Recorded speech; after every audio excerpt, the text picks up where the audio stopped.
राधे राधे। जय श्री कृष्णा। हम प्रतिदिन कार्तिक मास में श्रीमद् भगवद गीता का पाठ करते हैं और आज है श्रीमद् भगवद गीता के 10वें अध्याय का महात्म्य। तो और दिन है आज 18वां कार्तिक मास का। तो हम ठाकुर जी का स्मरण करते हुए श्रीमद् भगवद गीता के 10वें अध्याय का महात्म्य पढ़ेंगे। श्रीमद् भगवद गीता के 10वें अध्याय का महात्म्य। भगवान शिव कहते हैं, सुंदरी, अब तुम 10वें अध्याय के महात्म्य की परम पावन कथा सुनो। जो स्वर्ग रूपी दुर्ग में जाने के लिए सुंदर सोपान और प्रभाव की चरम सीमा है। काशीपुरी में धीर बुद्धि नाम से विख्यात एक ब्राह्मण था, जो मुझ में प्रिय नंदी के समान भक्ति रखता था। वह पावन कीर्ति के अर्जन में तत्पर रहने वाला, शांत चित्त और हिंसा, कठोरता एवं दुस्साहस से दूर रहने वाला था। जितेंद्रिय होने के कारण वह निवृत्ति मार्ग में ही स्थित रहता था। उसने वेद रूपी समुद्र का पार पाट लिया था। वह संपूर्ण शास्त्रों के तात्पर्य का ज्ञाता था। उसका चित्त सदा मेरे ध्यान में संलग्न रहता था। वह मन को अंतरात्माओं में लगाकर सदा आत्म तत्व का साक्षात्कार किया करता था। अतः जब वह चलने लगता, तब मैं प्रेमवश उसके पीछे दौड़ दौड़ कर उसे हाथ का सहारा देता रहता था। यह देखकर मेरे पार्षद भृंगी ऋषि ने पूछा, भगवान, इस प्रकार भला किसने आपका दर्शन किया होगा? इस महात्मा ने कौन सा तप, होम तथा जप किया है कि स्वयं आप ही पद पद पर इसे हाथ का सहारा देते चलते हैं? भृंगी ऋषि का यह प्रश्न सुनकर मैंने इस प्रकार उत्तर देना आरंभ किया। एक समय की बात है, कैलाश पर्वत के पार्श्व भाग में पुन्नाग वन के भीतर चंद्रमा की अमृतमय किरणों से धुली हुई भूमि में एक वेदी का आश्रय लेकर मैं बैठा हुआ था। मेरे बैठने के क्षण भर बाद ही सहसा बड़े जोर की आंधी उठी। वहां के वृक्षों की शाखाएं नीचे ऊपर होकर आपस में टकराने लगी। कितनी ही टहनियां टूटकर बिखर गईं। पर्वत की अविचल छाया भी हिलने लगी। इसके बाद वहां महान भयंकर शब्द हुआ, जिससे पर्वत की कंदराएं प्रतिध्वनित हो उठी। तदंतर आकाश से कोई विशाल पक्षी उतरा, जिसकी कांति काले मेघ के समान थी। वह कंजल की राशि, अंधकार के समूह अथवा पंख कटे हुए काले पर्वत सा जान पड़ता था। पैरों से पृथ्वी का सहारा लेकर उस पक्षी ने मुझे प्रणाम किया और एक सुंदर नवीन कमल मेरे चरणों में रखकर स्पष्ट वाणी में स्तुति करनी आरंभ की। पक्षी बोला, हे देव, आपकी जय हो। आप चिदानंदमयी, सुधा के सागर तथा जगत के पालक हैं। सदा भागवत भावना से युक्त एवं अनाशक्ति की लहरों से उल्लसित हैं। आप के वैभव का कहीं अंत नहीं है। आपकी जय है।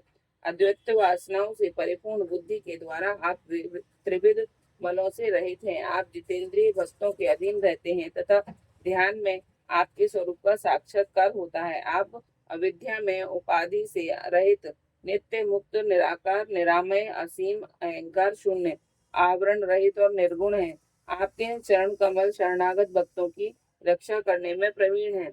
अपने भयंकर ललाट रूपी महासर्प की विश्व ज्वाला से आपने कामदेवों को भस्म किया है। आपकी जय हो। आप प्रत्यक्ष आदि प्रमाणों में से दूर होते हुए भी प्रामाण्य स्वरूप हैं। आपको बार बार नमस्कार है। चैतन्य के स्वामी तथा त्रिभुवन रूपधारी, आपको प्रणाम है। मैं श्रेष्ठ योगियों द्वारा चुंबित आपके उन चरण कमलों की वंदना करता हूँ, जो अपार भव पाप के समुद्र से पार उतरने में अद्भुत शक्तिशाली है। महादेव सहस्त्र मुखों वाले नागराज शेष में भी इतनी चातुरी नहीं है कि वे आपके गुणों का वर्णन कर सके। फिर मेरे जैसे छोटी बुद्धि वाले पक्षी तो विसात ही क्या है।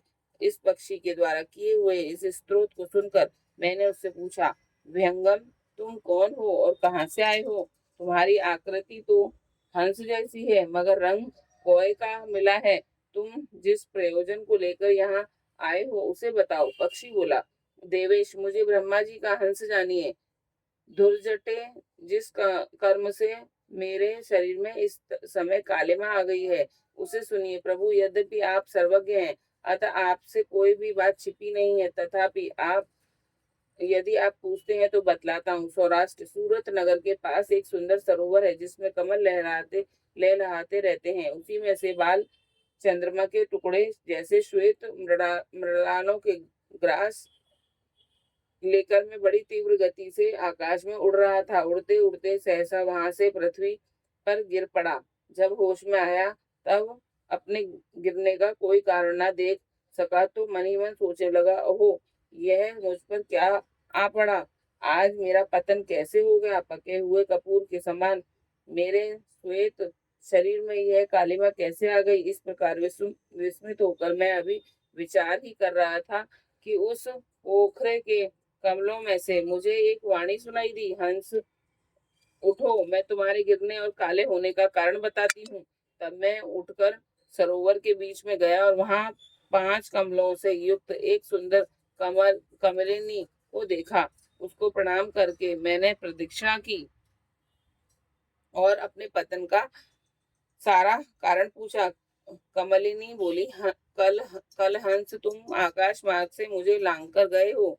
इसी पातक के परिणाम वश तुम्हें पृथ्वी पर गिरना पड़ा तथा उसी के कारण तुम्हारे शरीर में कालिमा दिखाई देती है।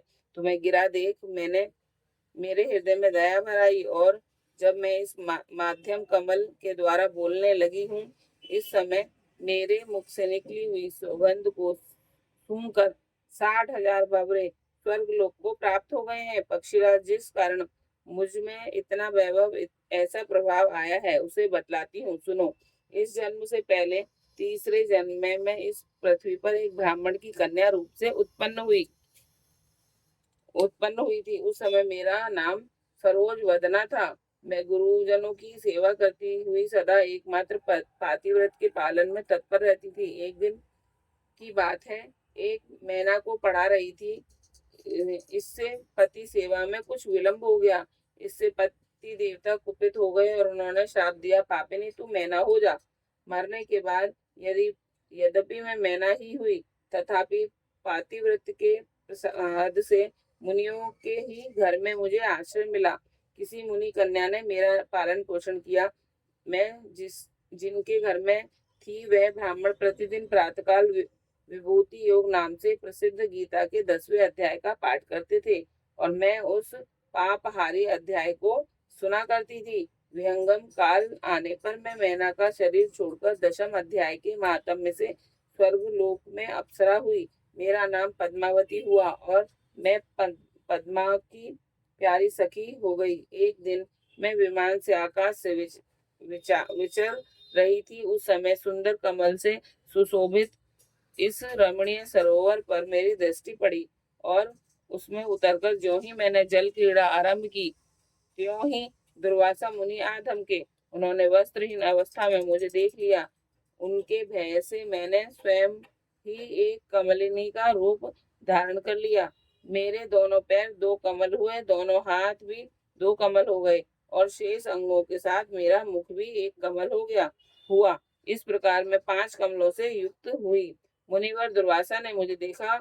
उनके नेत्र क्रोधाग्नि से जल रहे थे। वे बोले, पापनी तू इसी रूप में 100 वर्षों तक पड़ी रह। यह शाप देकर वह क्षण भर में अंतर ध्यान हो गए। कमलिनी होने पर भी विभूति योगाध्याय के महात्म्य से मेरी वाणी लुप्त नहीं हुई। मुझे लांगने मात्र के अपराध से तुम पृथ्वी पर गिरे हो। पक्षीराज, यहाँ खड़े हुए तुम्हारे सामने ही आज मैंने शाप की निवृत्ति हो रही है, क्योंकि आज 100 वर्ष पूरे हो गए। मेरे द्वारा गाए जाते हुए उस उत्तम अध्याय को तुम भी सुन लो। उसके श्रवण मात्र से तुम भी आज ही मुक्त हो जाओगे।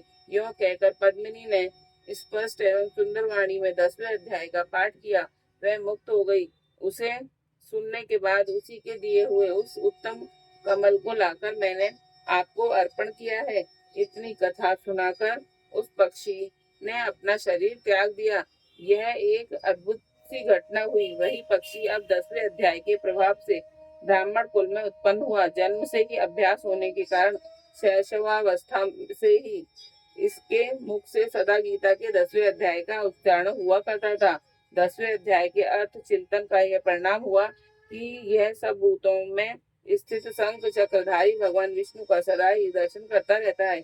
इसकी स्नेहपूर्ण दृष्टि जब कभी किसी देहधारी के शरीर पर पड़ जाती है, तब वह चाहे शराबी ब्रह्म हत्यारा ही क्यों न हो, मुक्त हो जाता है तथा पूर्व जन्मों में अभ्यास किए हुए 10वें अध्याय के माध्यम से इसको दुर्लभ तत्व ज्ञान प्राप्त है तथा इसने जीवन मुक्ति भी पा ली है। अतः जब यह रास्ता चलने लगता है तो मैं इसे हाथ का सहारा दिए रहता हूँ।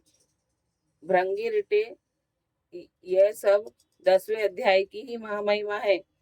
पार्वती, इस प्रकार मैंने भृंगी ऋषि के सामने जो पापनाशक कथा कही थी, वही यहाँ तुमसे भी कही है। नर हो या नारी अथवा कोई भी क्यों न हो, इस 10वें अध्याय का श्रवण मात्र से उसे सब आश्रमों के पालन का फल प्राप्त होता है। ये 10वें अध्याय का महात्म्य पूरा हो गया आज। अब हम कल पढ़ेंगे 10वां अध्याय। जय जय श्री राधे।